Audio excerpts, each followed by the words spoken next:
Subscribe করেন রয় computer video চ্যানেলটিকে এবং বেল আইকনটি প্রেস করুন লেটেস্ট ভিডিও সবার আগে পাওয়ার জন্য। হ্যালো বন্ধুরা, রয় কম্পিউটার পক্ষ থেকে বাংলা টিউটোরিয়াল ভিডিওর আজকের পর্বে আমি আপনাদের সাথে বরেন রায়। আজকের বিষয় হচ্ছে ফটোশপ CS4 এর মধ্যে অ্যাকশন ফাইলের মাধ্যমে আমরা কিভাবে পাসপোর্ট সাইজ ছবি তৈরি করব এবং প্রিন্ট দেব। ভিডিওটি শুরু করার আগে আমি দেখিয়ে দিতে চাই যে আপনারা কোথা থেকে ফাইলটি ডাউনলোড করবেন। আমার এই ভিডিওটিতে গিয়ে ভিডিওটির নিচে ডেসক্রিপশনে গিয়ে এখানে শো মোডে ক্লিক করবেন। শো মোডে ক্লিক করলে দেখতে পাবেন রয় পাসপোর্ট ফটো।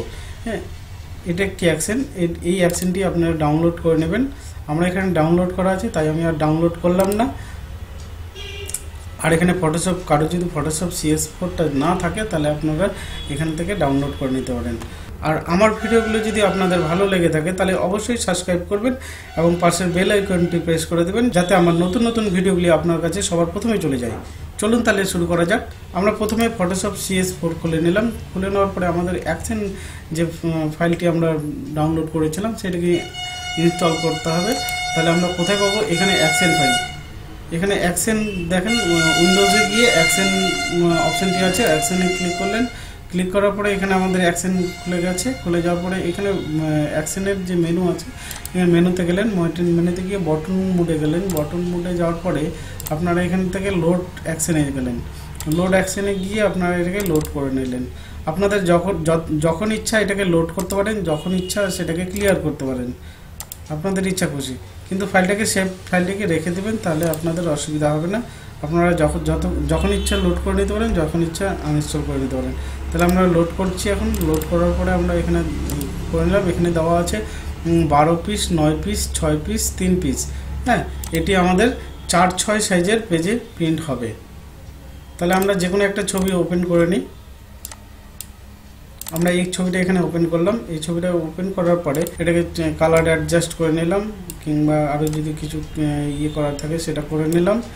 করে নেওয়ার পরে আমরা কোথায় যাবো? 12 পিসের যদি আমরা ছবি নিতে চাই তাহলে 12 পিসের জায়গায় ক্লিক করলাম। এখানে দেখেন একটা চারপাশে বর্ডার চলে এসছে। এই বর্ডারটাকে আমাকে সিলেক্ট করে দিতে হবে যে আমি ছবিটা কোন এরিয়া অবধি নিব। এভাবে আমি এটা দেখিয়ে দিলাম, অ্যাডজাস্ট করে দিলাম। অ্যাডজাস্ট করে দেওয়ার পরে কিবোর্ডের যে এন্টার আছে, এন্টার বোতামটি প্রেস করে দিলাম। এবার ওর মতো করে সাজিয়ে নিলাম। এই পেজের মাপ হচ্ছে এদিকে 4 ইঞ্চি, এদিকে 6 ইঞ্চি। 4x6 যে আমাদের ছবি হয় সেই মাপের ছবি। এবারে এটা কি আমরা প্রিন্ট করে নিতে পারি, কিংবা ধরেন আমাদের একজন আসলো 9টা লাগবে আর একজন আসলো 3টে লাগবে, তখন আমরা কি করব?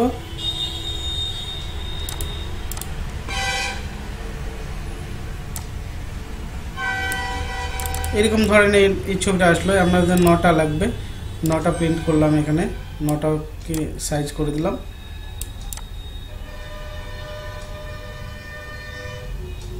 নটা করলাম, এন্টার করলাম, আমাদের 9টা পেজের দিয়ে দিল।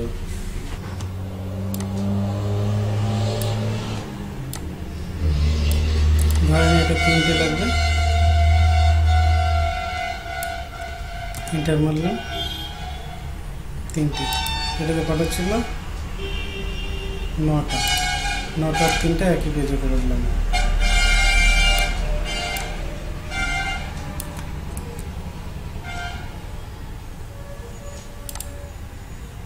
এইভাবে আমরা কাজ করতে পারি।